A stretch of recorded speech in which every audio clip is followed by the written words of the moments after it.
Welcome to the Respectful Divorce Podcast. If you're considering a divorce, it's important to know that you have options for how you divorce.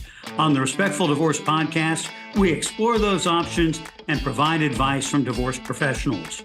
I'm your host today, Tim Crouch, and we're talking with Tammy Berman, a Florida counselor and collaborative divorce professional.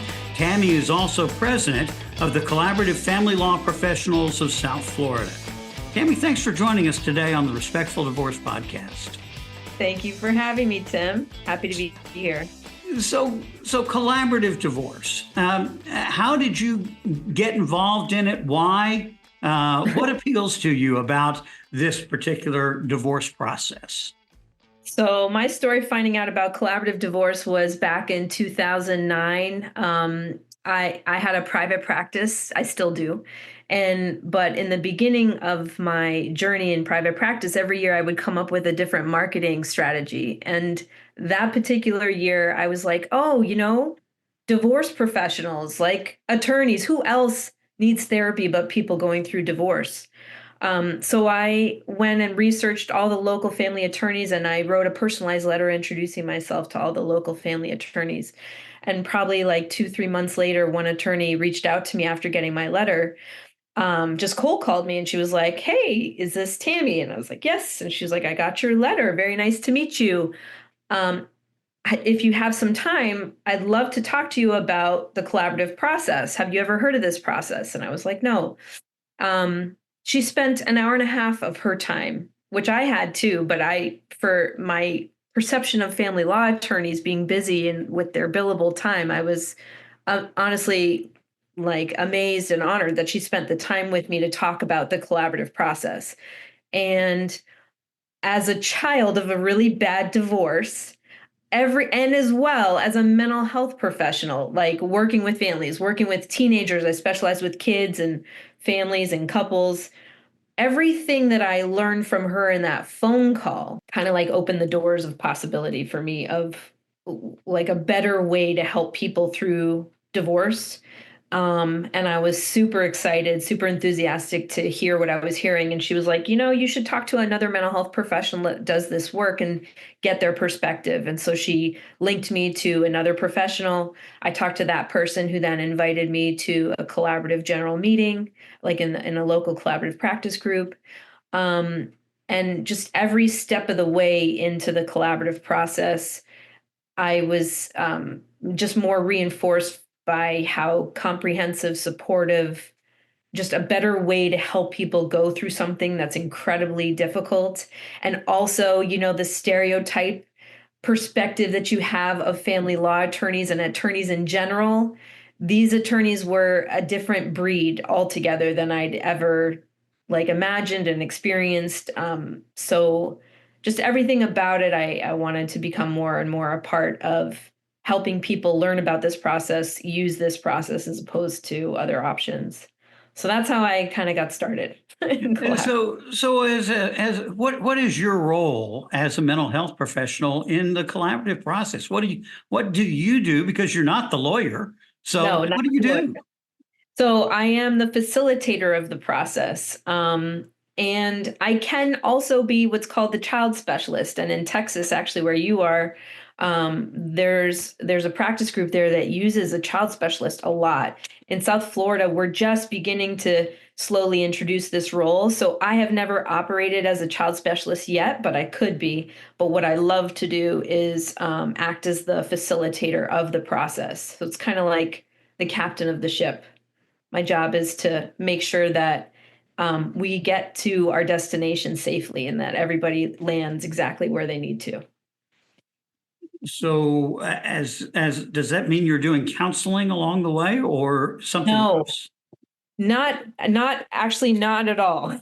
Because it's quite a paradigm. I didn't think it was that big of a paradigm shift in the beginning of learning about the collaborative process. I thought it would be like a nice parallel, but really the more that I've done facilitation of the collaborative process, the more I realize it really is a very different hat to wear. I'm not doing therapy at all. Yes, am I supportive? Yes, do I have The skills of a therapist that I can use when I need to, yes, on occasion, but no client would ever look at me or want me as their therapist when I'm acting as a facilitator in the process. I have a very different role to play. Um, so, you know, my job is just to help facilitate and ensure the efficiency of the process, making sure everybody's doing what they need to do to help keep the clients focused on resolution, focused on option building, making sure that the process as a whole moves along forward towards the end point. So yeah, it's so different. It's much more of a directive role than a therapist. We ask clients, you know, how do they feel, and they help to guide us where they want to go, but it's one person. I'm not working with two people that have two different destinations. So it's not just one person's perspective we're working with. We're working with two people's perspective and maybe more if there's a family unit involved. So it's much more dynamic. And there are parameters that I have to set and help everybody abide by, much more so than in a therapeutic process. There's very little parameters in a therapeutic process. I'm entering your own individual psychological world, and you're showing me what it looks like, what it feels like, only to you. But in divorce, it's not just one person's psychological experience. It's two totally different people's experiences. So we have to create parameters for them to work with so that everybody can be protected. So I- that's I've I've heard it said that in a lot of divorces, one of the things that has happened is that the two sides can't hear each other anymore. That right. and that sometimes your role is to sort of be that communication coach to help both sides hear what the other is saying. Is that accurate? Yeah, that's accurate some of the time. In my experience, it hasn't happened like that all the time. The times that it has happened like that, where I really have the opportunity and the clients are in the right position to be supported, to hear each other and what they have to say, it's been a magical experience.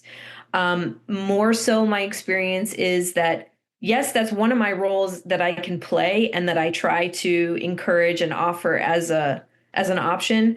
But often clients, when they get to the place of divorce, they're looking to their professional team, like their individual allied person, which is their family law attorney, they turn to more, and the support of the team to not to communicate on behalf of them, but they use the professionals as a buffer and often avoid the real, like, heartfelt things that need to be said because they're past that. They don't want to do that in the form of a divorce process. So, but when that does happen, like I said, it's a magical experience. And yes, that's something I absolutely can and have done for clients, is to help them hear each other on a deeper level when it needs to be, when things need to be said and need to be understood, because they're obstacles for these clients to move forward. That does happen. I hear something sort of ironic in what you're saying, that it would be a magical divorce experience. Somehow those things Yeah. fight against each other. But Yeah. but collaborative can create that Yeah. sort of experience that looks better when it's all over with, in particular. Oh, yeah. Um, Overall, maybe I'm biased. It's not that I've been a part of so much litigation, though I have as a parent coordinator, and I've been a mediator. What else? So I've seen a little bit of the other side of collaborative, but as a whole, collaborative is so much more protective. Um, Not always so amazingly magical, because I understand that it's like a contradiction, but there is the scope that collaborative can afford, that opportunity to be magical, where clients can really get a lot of support and hit certain spots to communicate and to exchange and to understand each other through a very hard time with the right team, that they wouldn't, I don't believe they would ever get to experience in mediation or litigation. It's a very, yeah, it's definitely different. It's Yeah. good. And Mhm. And I guess that particularly if you have children, there's a sense of how you are transitioning from being parents together to becoming co-parents of those children, because you will have to do that after the divorce is over. Yeah, absolutely. And some people are more clear about that, whereas some people need a lot of support to understand and get help in recalibrating their boundaries, their how they're working with each other, how they're cooperating and communicating with each other. Um, so everyone's different how they come in and where they land, but certainly in the collaborative process, and I think a key piece of what makes it potentially magical is the disqualification clause. The fact that we are, as professionals, 100% investing ourselves into getting these clients to the other side safely. We're able to create a container of safety, of support with the team. We're as the team, we're all in.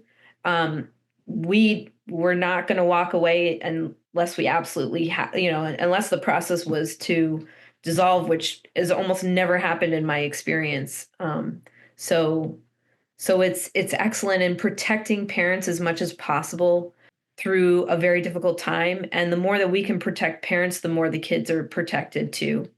Um, that's like most important to me, like my why did I get into collaborative, and just the perspective I had as a kid of a very bad divorce. One of the things that I fell in love with about collaborative is how clear it was to me that it would support these two people. I don't really care. Like it's like the kids are secondary, but they're like at the mercy of the process. Um, this process helps protect these two people and support them as best as we have available, at least as best as possible. And if they're going to be doing okay, then I know the kids will automatically be doing better than if they're in another process being so stressed, so put into positional places where there's so much adversary, posturing created, and just difficulty, financial, emotional strain, difficulty. Yeah. Yeah, and you're president of your practice group, and what is the practice group? What does it do? And if you are a potential client, how can you take advantage of the practice group? So our practice group is called the Collaborative Family Law Professionals of South Florida. We are in Broward County. We cover all of Broward County professionals that are interested in the collaborative process. And we support a couple of different things. We support the professionals in their development and in their exposure to the community to expose the community to the collaborative process and provide access to as many people as we can for this process, because it's very new in Florida. It came into Florida 2016, 2017, and it's 2025 now. So it's still fairly new. So it's still so many people don't know about it. So our practice group is supporting our professional development so we become higher quality professionals, as well as getting the public to really know as much as we can to get them to know about the collaborative process. And so how does a person find out about collaborative in our local community? It's very typical that they'll read, typical clients reach out to attorneys for education often. We do as much as we can to educate and promote ourselves through social media and workshops and presentations on the different process options available. So sometimes clients learn about collaborative process through that. They can definitely go to our website, and we have a plethora of resources, reading material, and professionals that are available to talk to them and just educate them about the collaborative process. What you guys are doing is awesome. Your Divorce with Respect Week is another kind of highlight of exposure of this new process to help people going through divorce learn about this option that's now available and becoming more and more widespread across the USA. So that's awesome. Well, and Divorce with Respect Week is March 3rd through 9th. That's a chance to talk to some professionals for free, right? Yeah. Yeah. So clients can reach out through your website and find a professional in their local area that is trained and experienced in the collaborative process, as well as likely all divorce related process options. And they can get a consultation at no charge for 30 minutes. which is a great value add for them and an opportunity for them to just ask their questions and learn as much as they can in that time about whatever they need to know to meet their needs regarding where they're at in their process. Yeah. The Divorce with Respect Week website is divorcewithrespectweek.com. We'll put a link in the show notes to Tammy's website and to the practice group website as well, so that you can get more information there. Tammy, thanks for joining us today. Thank you, Tim. So nice to talk to you. Good. So Divorce with Respect Week, March 3rd through 9th. You can talk to lawyers, divorce coaches, divorce financial experts for free. To learn more about the divorce process and your options, simply go to divorcewithrespectweek.com to find professionals near you. Divorce with Respect Week, March 3rd through 9th. This is Tim Crouch, reminding you that collaborative divorce is a better way to untie the knot.